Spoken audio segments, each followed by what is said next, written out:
Hi guys.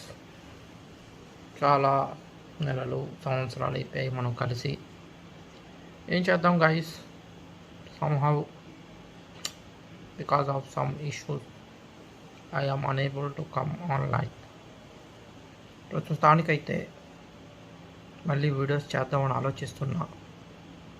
ఏది కన్ఫామ్గా అయితే అనుకోలేదు, కానీ త్వరలోనే కొత్త కొత్త జాబ్స్ మీ ముందుకు వస్తా. ఈసారి యూరప్, ఇటుపక్క నార్త్ అమెరికా జాబ్స్ కూడా తెద్దాం అనుకుంటున్నా. So stay tuned guys. త్వరలోనే మంచి మంచి వీడియోస్తో మీ ముందుకు వస్తా. గొప్ప గొప్ప జాబ్స్. ఈసారి కన్సిస్టెంట్స్గా వీడియోస్ చేస్తా. వీడియోస్ ఓన్లీ ఇన్ఫర్మేషన్ పర్పస్ కోసమే పెడతాను. ఎడిటింగ్లు చేసి ఒక ఫ్యాన్సీలా పెట్టను. థంబ్నెయిల్స్ కూడా పెడితే పెడతాను, లేకపోతే లేదు. కానీ ఖచ్చితంగా వీడియోస్ అయితే పెడతాను గైస్. ఓకేనా? మీకోసం మంచి మంచి జాబ్స్ తెస్తాను. ఓకే.